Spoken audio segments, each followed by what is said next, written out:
buckets are for, what we can actually use them for.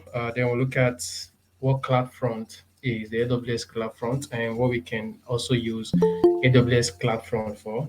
So while we deploy our static website to S3 buckets, we'll go ahead and configure the CloudFront. So we see the need of CloudFront, what exactly CloudFront does. And then so for the session or for the workshop, so I have like 25 AWS credit to give out. So basically the AWS credit will be going to people who actually complete the workshop hands-on practice. So you're expected to like follow along, or maybe after I must have finished demonstrating how to do that, you can go ahead and do that. And you have to like, okay, let me know that you have completed a session, then I'll be able to send you the credits. All right, so I'll go ahead and share my screen.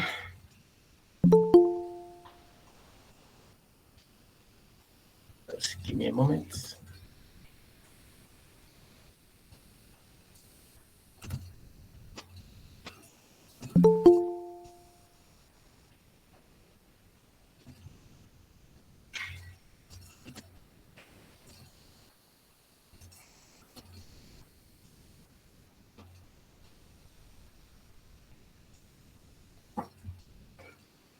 Okay, so I'm pretty sure everybody can see my screen.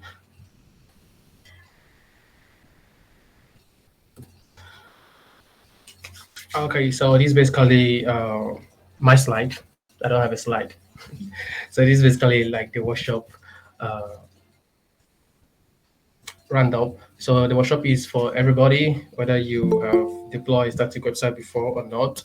So you learn how to build and deploy a static website to AWS S3 bucket and configure CloudFront. So at the end of the workshop, you're expected to understand the fundamental concept of AWS S3 bucket and of course CloudFront. Then you go ahead and deploy a static website to AWS bucket and configure CloudFront. A little bit about me right here. And then we have the resources for the static websites. If you're using this link, I'll go ahead and send it on the chat. Just a basic static website that looks something like this. So you can go ahead and do some changes on it to fit to your own need. Then yeah, so that's basically the end of the workshop. After we must have finished deploying our static website to AWS. So first thing first, I'll be sharing this link on the chat right now.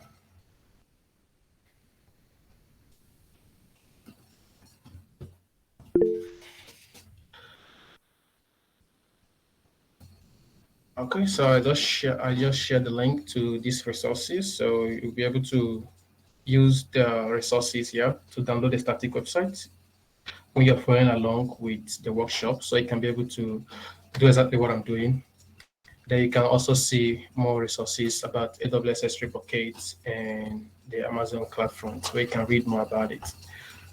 Okay, so just a little bit about S3 buckets is a storage type of storage, basically that helps you store files on AWS cloud. So we have a lot of storage devices or type of storage, like database and all that. But the difference between the S3 bucket is with S3 bucket, you can store your static files, you can store your videos, you can store, like unstructured files, like videos, like musics, such kind of files. You can store all such kind of files on S3 bucket. S3 bucket also have a static website feature that enables you to host a static website. So if you build a static website with HTML, CSS, and you want to also host it on S3 bucket, that is absolutely possible, which is also actually what we'll be doing on the workshop. So you can host your static website to S3 bucket. You can also host your normal files, your documents, your videos, whatever type of file you want to host that is unstructured, you can all host that on S3 bucket. S3 bucket has a free trial. Definitely, if you sign up for an AWS account, they give you a free trial that you can actually make use of. For the pricing, not really sure what the pricing is, But then you can always when you go to the AWS platform, you sign up and you want to use S3 okay, you see the pricing list. But if you just sign up, you can go ahead and test it out with the free trial. So if you don't have an AWS account, you can always create one by going to, give me a moment.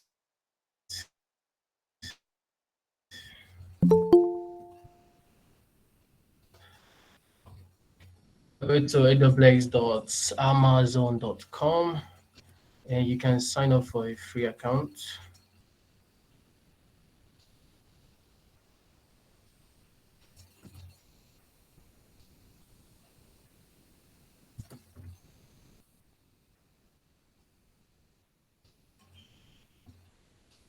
So just go ahead and share this link, or you can just visit aws.amazon.com on your browser. You can go ahead and sign in.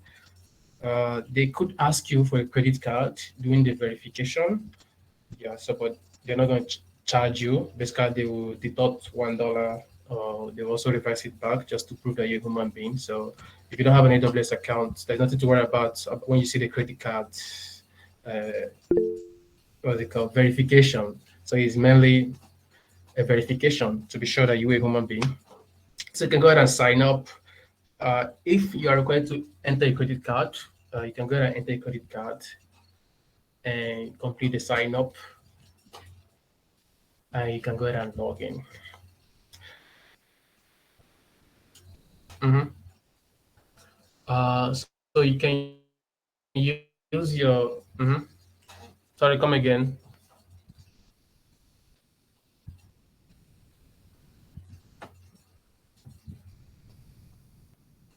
Yeah, Naira card actually works. My GTB Mastercard actually works perfectly fine.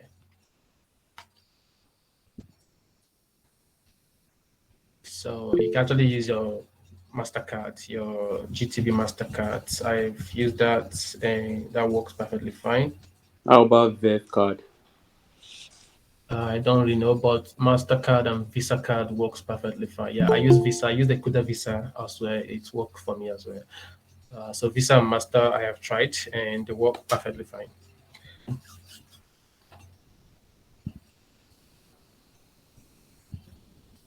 Verb, I don't know. I don't know if Verb works, but you can try it out. They certainly should. I don't know, but yeah, on their website, let me actually open this in a private browser and see what they have.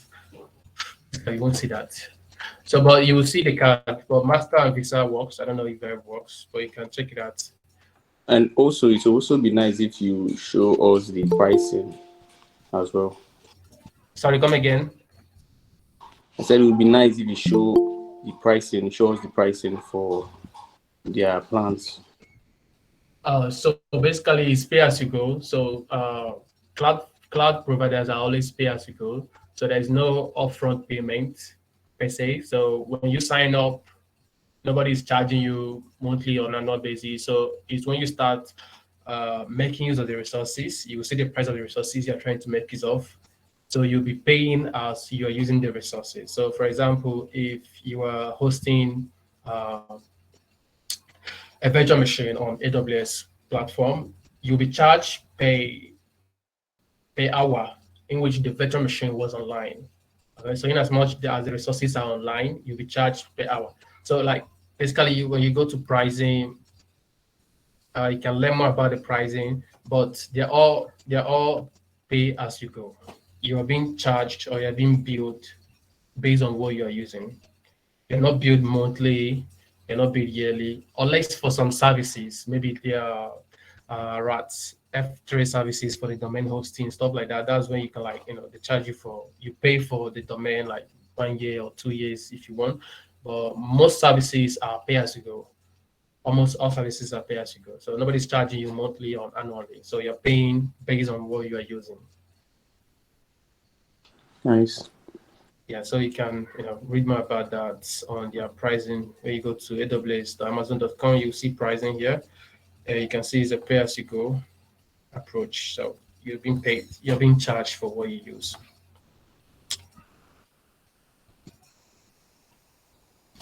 Okay, so if you sign up, successfully logged in, your console should look something like this. Let me close this and try to sign in again.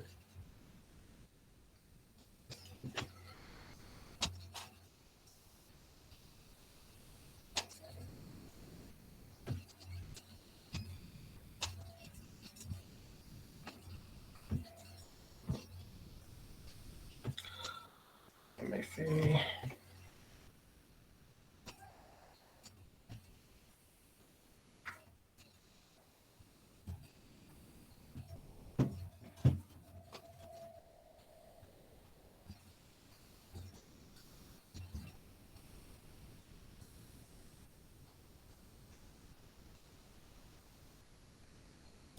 Okay, so your console could look different because you don't have recent. That if you just signed up earlier, it could look different, but something similar. You have your wake up to AWS and stuff.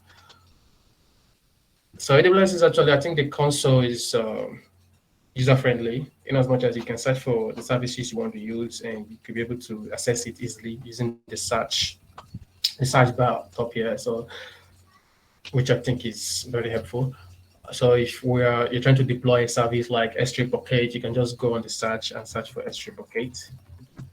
Sorry, that should be S3. And you should see the service you are looking for. So with the name, you can be able to search the services you want to apply.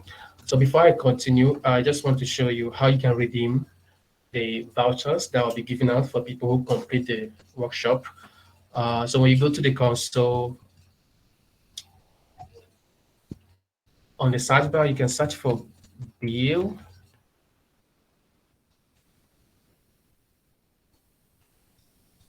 Go to billing.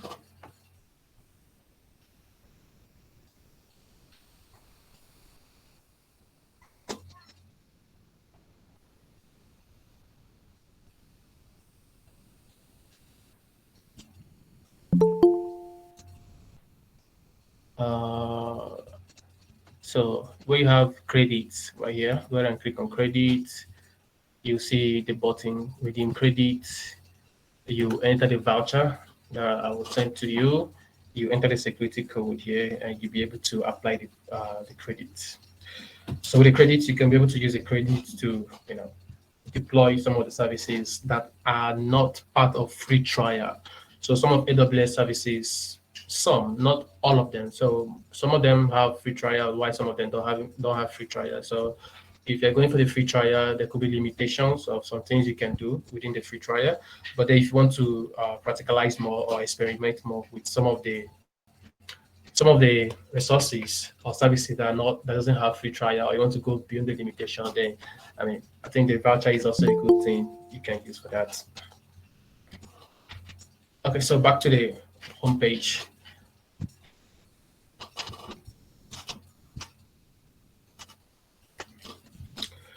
Okay, so I already have my static websites which have HTML, CSS in it, I believe so, which looks something like this.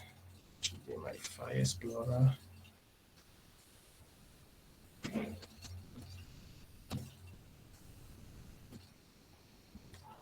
So I have my index.html, and I have a public folder that have a CSS and some images.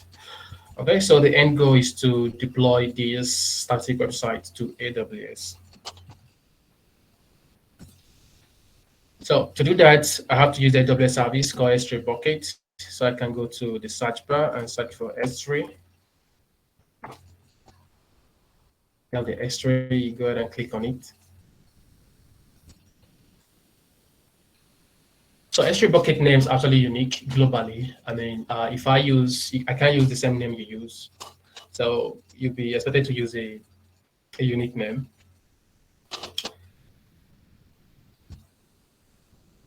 So go ahead and click on create a bucket.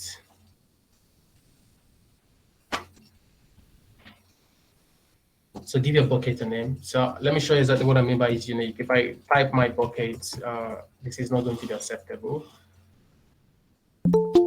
It's definitely not going to be acceptable at the end of the day when I click create, because many people must have used it. So it's expected you use a unique name.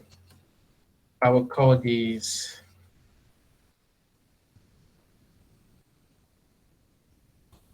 call it my site, and I'll use a hyphen, and I'll use some unique random number, which is my account ID,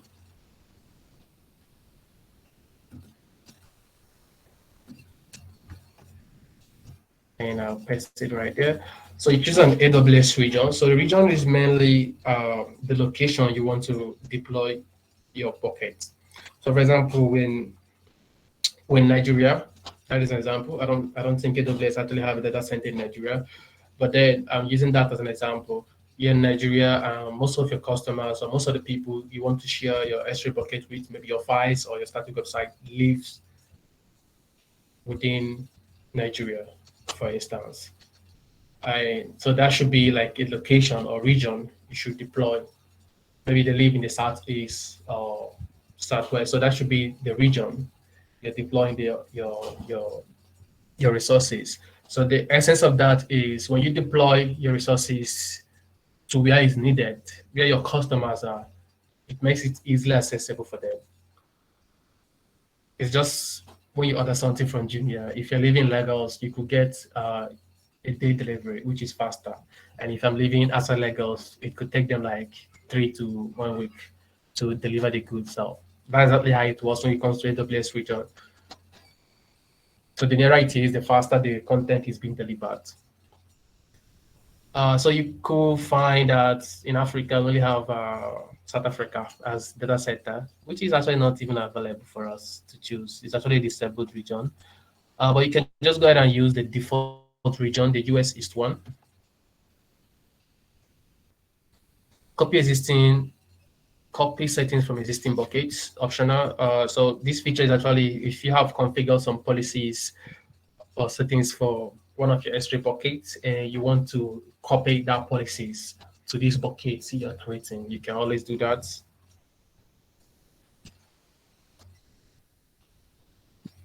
Okay, so objects ownership. So objects are like the contents of the the S3 bucket. So it's a bucket and you have objects inside this. So object is like each of these files that would be or items that will be inside the S3 bucket. Actually, we don't actually have any policy, but just go ahead and use the LSC disabled because we don't actually configure any policy. Block or public access, we don't want to do that. So we are hosting a static website and we want our static website to be accessible. It's a static website, so basically you want it to be accessible to everybody. When you create a document in, or when you upload files or documents to S3 buckets, you could decide to make these files private or public. You could be deploying or uploading a sensitive document that you don't want it to be in the public so people can access it. You can always make that. So at default, actually, it's private, but there you can check this list to unblock all public access. So meaning that you want the files to be accessible by anyone who have the link. So there'll be a notification for you to confirm that you actually want to do that, which yes, we actually want to. Project bucket versioning, you can leave that as disable. Tags optional, but necessary in some point, in some aspects, but we just leave that out of the concept. Default inscription, disable, we don't need that. We don't actually need advanced settings, so we can just go ahead and create our buckets right now.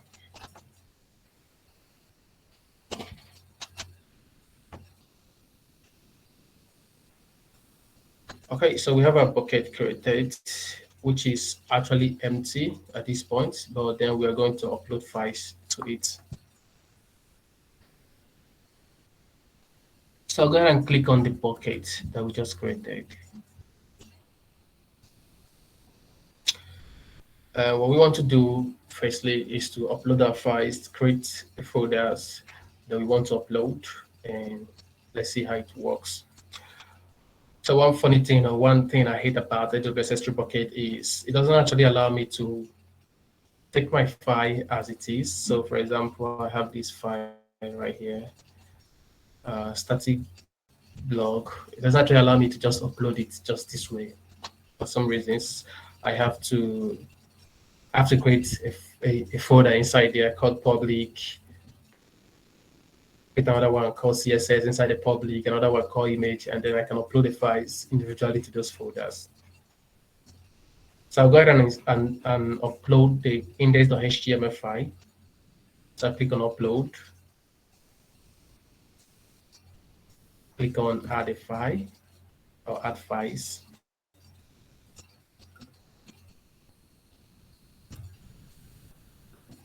So select the index file right here. I'll go ahead and upload that.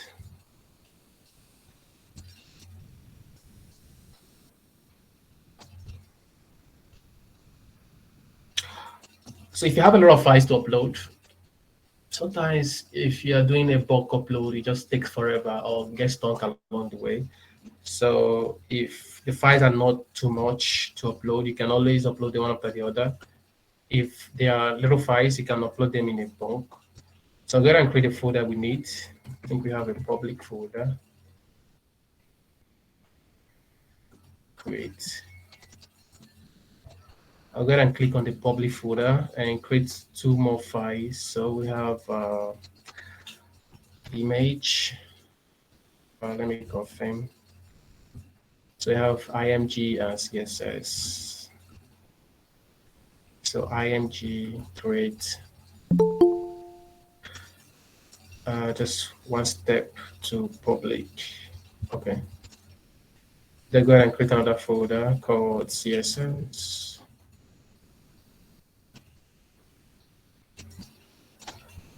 Okay, so inside public, we have two folders, CSS and image, which is exactly how our project structure looks like. So I'll be uploading the files we have in each of the folders. For CSS, I click on the folder, click on upload, and select my file. You can also drag and drop if you want to.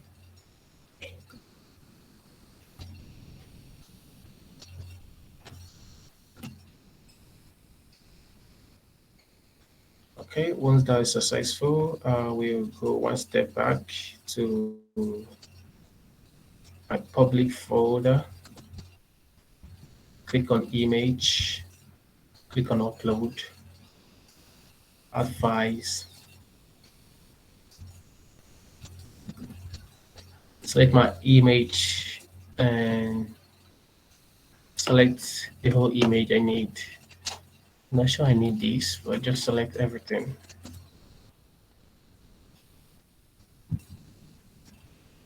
Okay, go ahead and click on upload.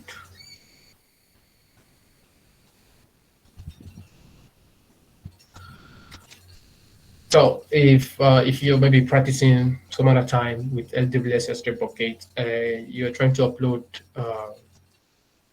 a larger file, a larger size of file, you could find it so difficult to do using the GUI. So best way to upload bigger files or larger files to S3 bucket is using the command line. So you can just Google about that later when you want to try to upload bigger files to S3 bucket, and it just gets stuck on the screen. So you can use the S3 bucket, AWS command line to upload, to communicate with S3 bucket and upload all those files. It's much faster. So I think we have our whole files in the bucket. So we have our bucket name. Inside there, we have our index.html. We have our public folder. So now the point is we have uploaded these files, but AWS is seeing it as just a normal file you upload, like just a normal document. It's not seeing it as a static website. So basically, a static website should have HTML, CSS, and all those things, so that when you visit it, it looks more real, like it connects all the dots. So we need to tell AWS S3 bucket that this is actually a static website, or we want to use this bucket for a static website. So to do that, we click on properties on the bucket. So when you click on your bucket, you click on properties. At the end of your bucket, you have a section that says static website hosting. At default is disabled.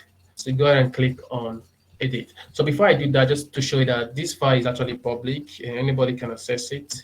I will copy link to one of the files. So let me check for one of the images.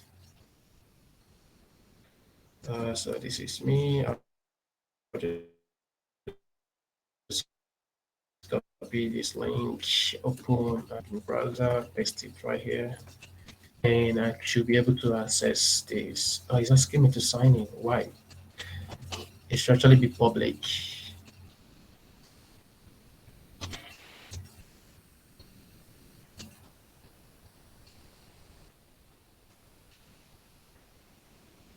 Oh, there's no access point for it. Okay. So we can actually go ahead and create an access point and we should be able to share the file. But now let's focus on the end goal, which is to convert these files or these folders and files to a static website. So in the S3 bucket, click on properties, scroll down to the bottom of the list. We have the static website hosting. Click on edit and click on enable. So hosting type should be a static website. We don't want to redirect anything. We want it to be a static website. So it will find the index files and other contents that's attached to it and connect it. So we have our index document, the name of the index document. So basically we have a static website, it always have index.html, which is standardly the index file in static website. But then you can, if you name it some other thing, you can always specify what the index document should be. In our case, it's index.html. So go and enable that as index.html. Then you have error document option, which is actually optional. So if for whatever reason someone visits some endpoints or so URL on your static website that doesn't point to any of the files, you can, if you have an error message page, a static error message page, you can always indicate that here as well. So you can go ahead and save changes after you must have entered the index.html in the index document option.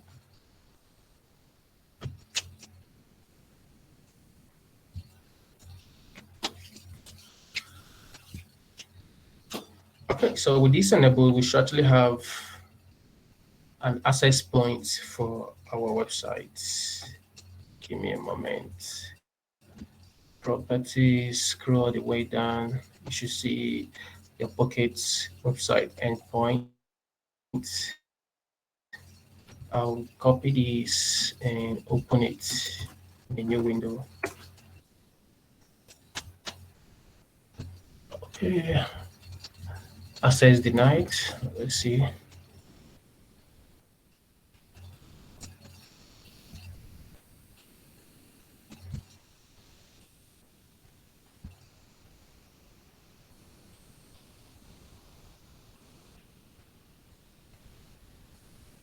Okay, give me a moment. So it looks like we made some mistakes somewhere. Let me confirm that.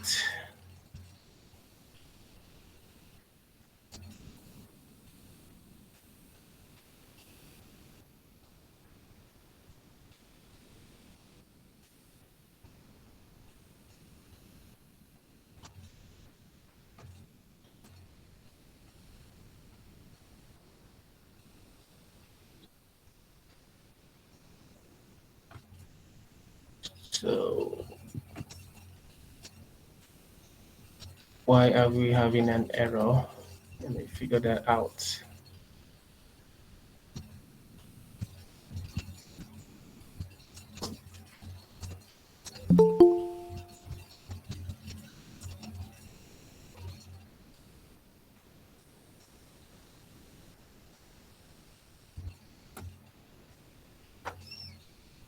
Access denied.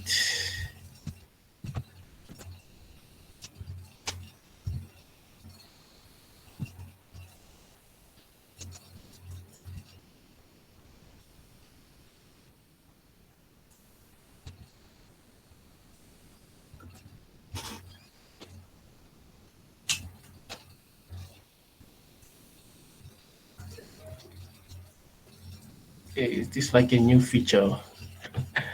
Let me see.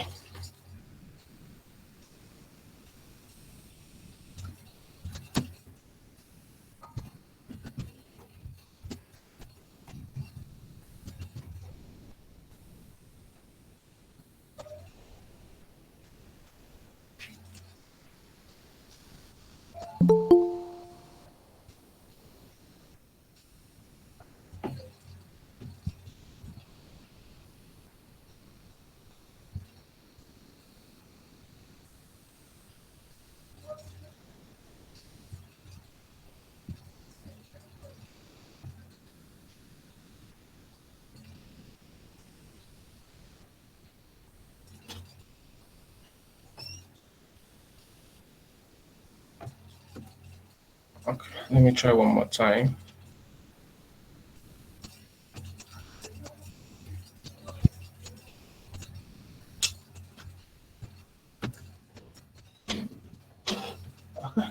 Let me figure out exactly what we missed. Object can be public, block public access, no.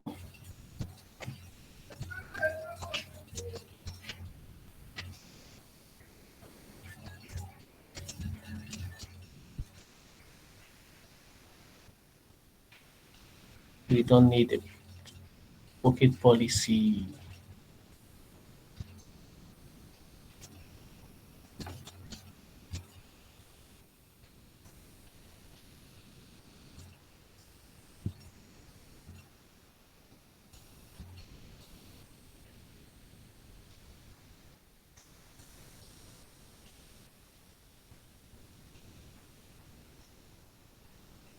Let me try this one more time.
Let me upload a single file and see if I can access that. Just want to be sure what I'm missing.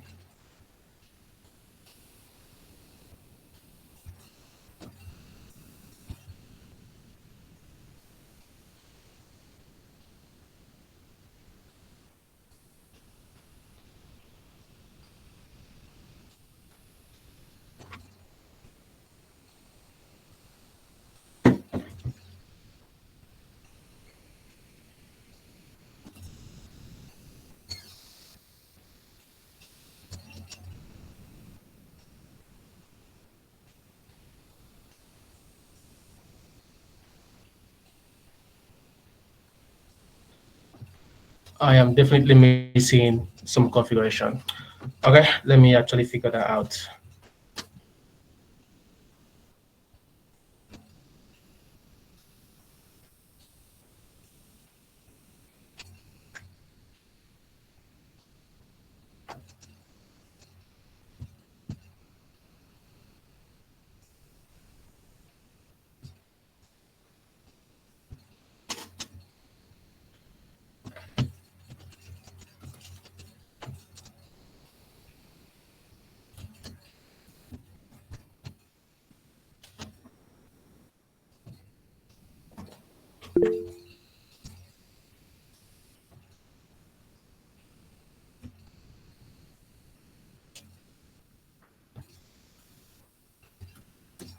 Okay. Was there something I missed? Think I'm able to deploy. Was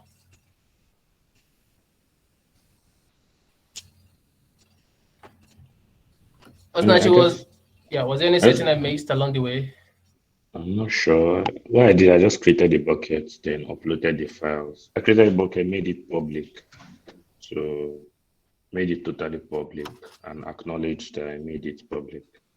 Mm-hmm. Then I uploaded the files and checked the index page. That block public access. Scroll up. Yeah, I you unchecked it. uncheck that. Yeah. Then You I acknowledge. clicked on the acknowledgement. Every other default settings was at default. Yes. So for some reasons, it's not allowing me access.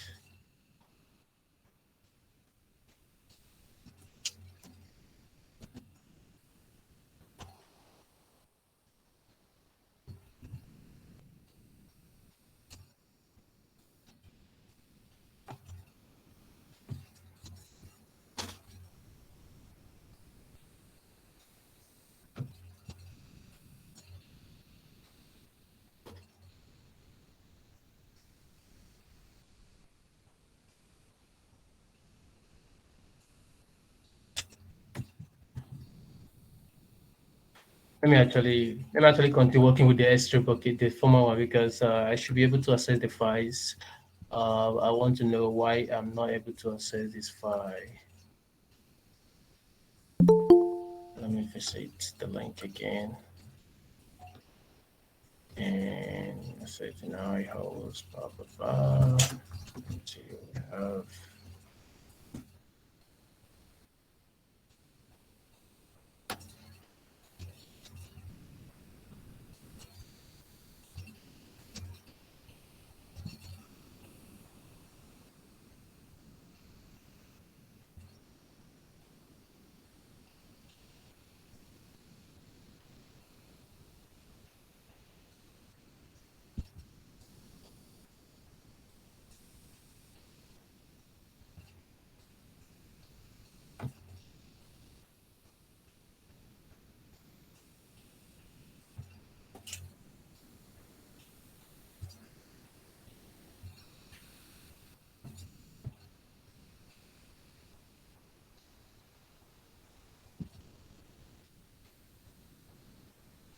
let me see.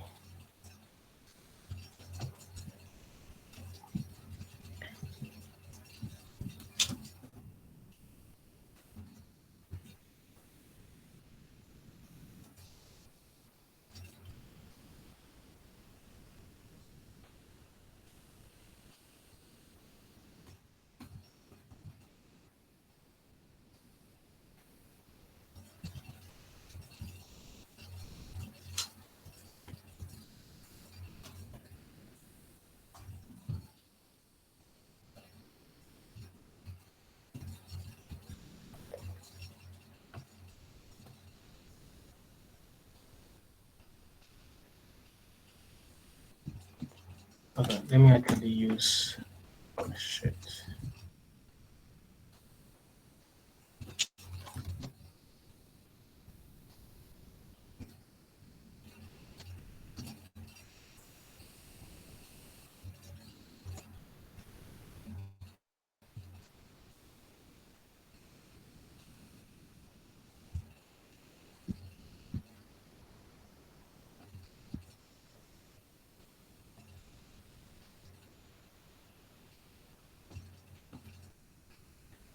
Well, I definitely don't need a policy for this. Let me check that one more time.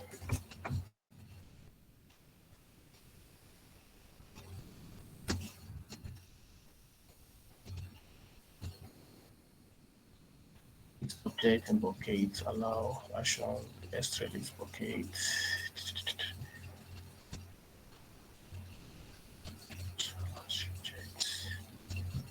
kidney.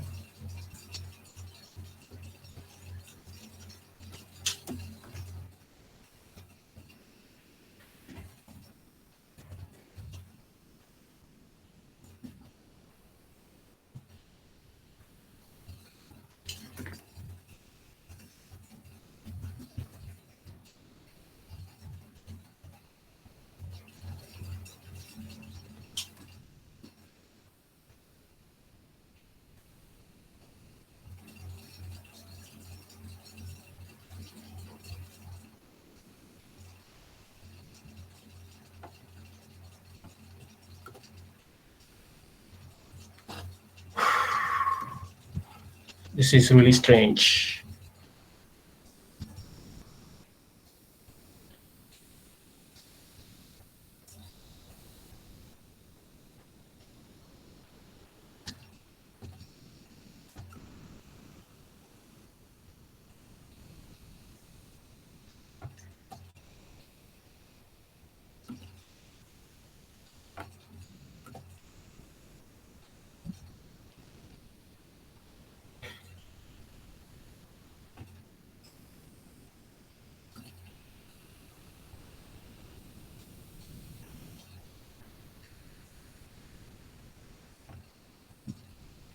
Okay, just give me a moment. Let me check this.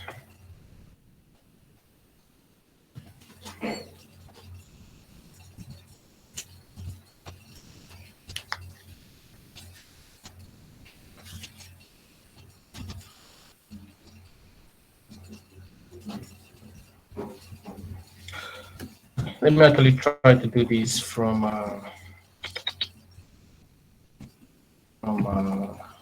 another AWS account. Let me be sure what's going on.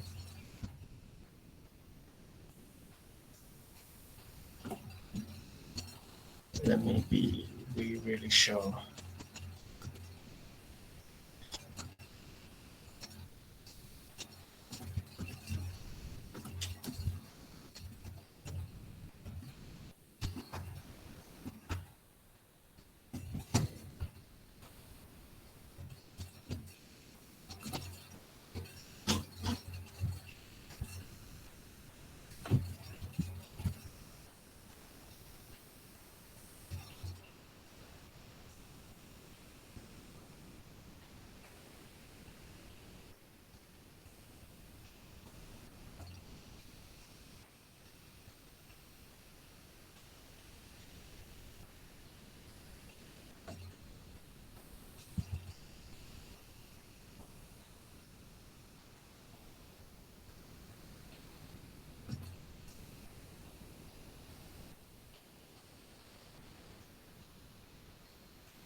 I think it's an issue with my policies, my IAM policy.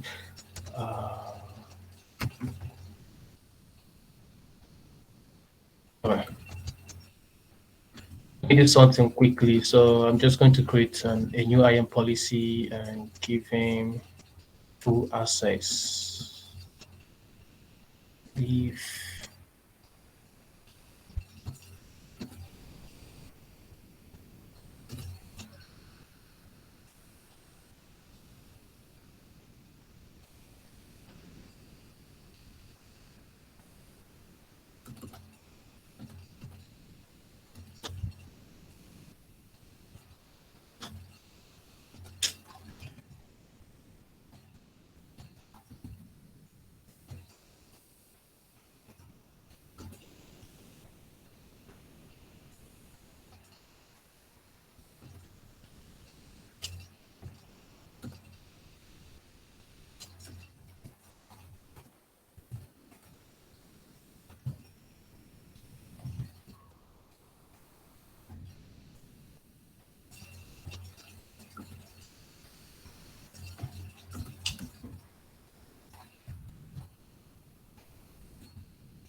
Okay, attach existing policy.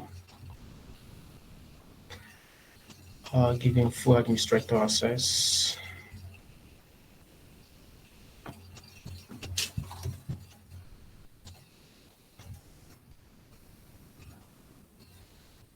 Yes, full access as well.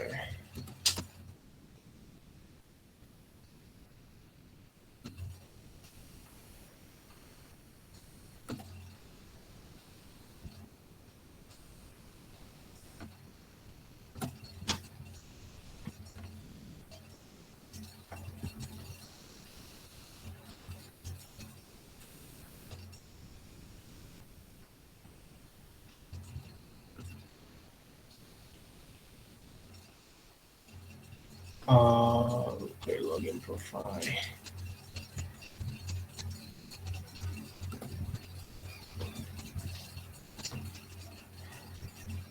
Not necessary.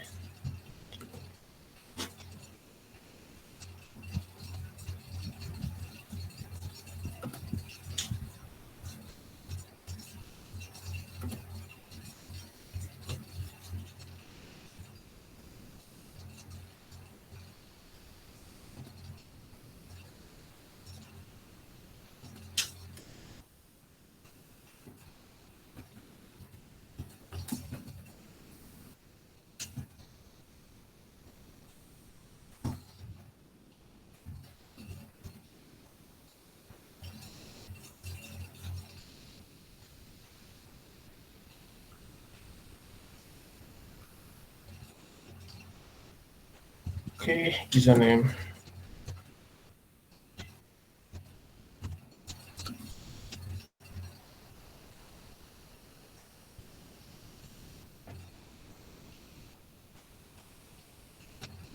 Say login as user.